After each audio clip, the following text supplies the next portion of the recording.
Welcome to episode 58 of the Loane Hockey Podcast. For today, we're going to be talking about a defenseman from the Detroit Red Wings that is Moritz Seider. And when you're talking about Moritz Seider, you're getting a lot of different attributes when it comes to his game because he can obviously play top pairing role. He's very steady, either in a second pairing role, but you want inside the top line role and top pairing matchups and playing against players who are elite in terms of competition.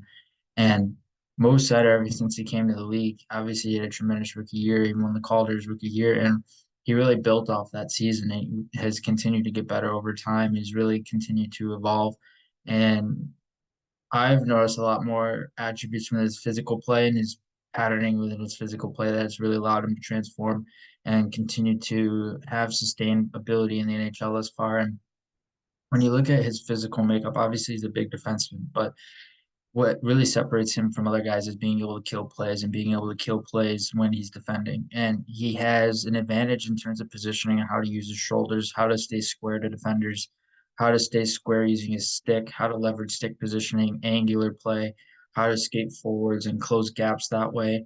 And Seider is really good at killing plays with both his positioning habits and also his ability to close on guys with his actual physicality. So he's a dual threat defenseman when it comes to being able to not only play stick on puck defense, but also being able to shut down and be able to shut down players with his physical play and his physical toolkit. So Sider's really intriguing in that sense. He does a really good job of being able to develop that, and he's continued to evolve it over time. He's had it since he was drafted out of the DEL, and then he got that year with Rogla in the SHL, which is a really big year for him, a really transformative year for him. AHL and then the NHL, and AHL is a good stepping stone, but the biggest stepping stone for him was Rogla in terms of that physical play and how he's able to close plays and kill plays. And the difference between the SHL and the AHL is obviously the ice surface and the width of the ice. So with Seider being able to kill plays on wider ice, that actually gave him an advantage in smaller ice because he didn't have to move as far laterally in the AHL and thus the NHL eventually because there wasn't as much width on the ice. And compared to the SHL, you have to be a little bit more efficient in European hockey in terms of defensemen in general. You have to be a little bit more efficient than other defensemen when it comes to being able to use lateral play because the ice is much wider. And so sometimes if defenders aren't able to stay square, if they don't gap up correctly, then they can, and opposing players can really blow by defensemen really quicker in those leagues. Like this includes the Finnish Elite League too, the SHL, DEL, and some other European leagues. The Swiss Elite League, that's another big one. A lot of different plays where you can create offense a little bit more effectively because of the spacing elements. There's more ice and also because of the competition. So with Seider being able to play top 4 minutes in Rogla, that really transformed his development. And as a play killer, he continued to get better ever since he was coming out of the DEL, and his offensive game and trajectory continued to improve in Rogla. And like I said, obviously in the AHL, he still showed a lot of details that really stood out, but I still believe the SHL is better for him. And even if he got 2 years in the SHL, it might have been even better for him from a development standpoint at that time. It doesn't matter now because obviously he's a top defenseman, but at that time it could have certainly helped him a little bit more and playing 2 years there. But who knows? It doesn't really matter now. And so with Seider, what's really intriguing about the SHL game and his play offensively is how he was able to maneuver laterally better. He was able to make decisions faster. His offensive instincts were faster. He was activating more quicker. And so he had a lot of different elements inside his offensive game and all his own habits that really allowed him to transform and continue to get better over time in the SHL. And then in the AHL, he was obviously relied upon even more on the power play, even more offensively.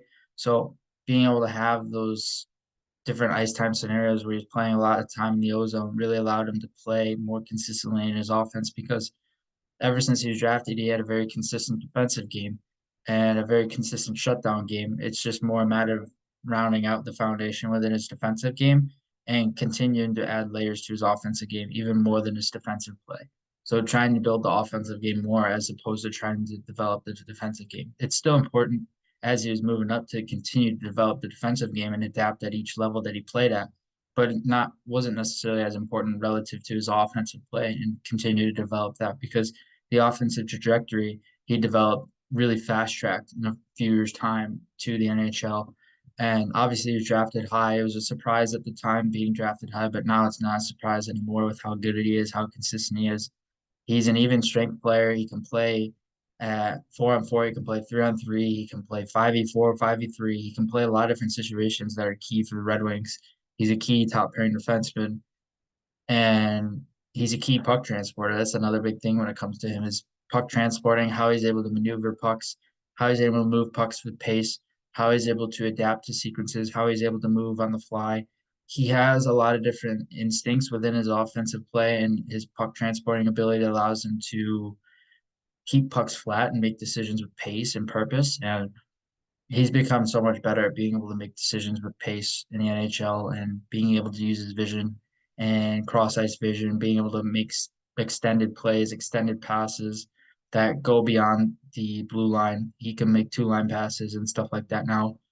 And so with Seider, there's a lot of different attributes you're getting in his game, and he's going to be consistent for a long period of time in the league. And like I said before, his play killing, I want to talk a little bit more about that. I like it specifically in his D zone habits as well because he's a hard player to get around 1v1. And translatability in terms of one-on-one defense is very important for a defenseman, especially in two situations. In D zone situations, if you're covering a guy man on man and then on line rush against scenarios, those two scenarios are very translatable for a defenseman in terms of being able to adapt and really defend those sequences in an effective manner. Because if you can't defend one-on-one in the D zone and you lose your coverage easily, how are you going to defend in other situations?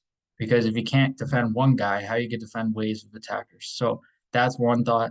And then the other side, if you're on line rush against, it's a similar scenario. It's still one-on-one per se, but at the same time, line rush against and being able to defend line rush against is really important because a lot of it's based on timing, gap closure, being able to hold the line or step up at the line. It depends on the scenario. It depends on the elements of the tactical system within the team structure. So Seider is able to step up sometimes. He's encouraged to step up a little bit more.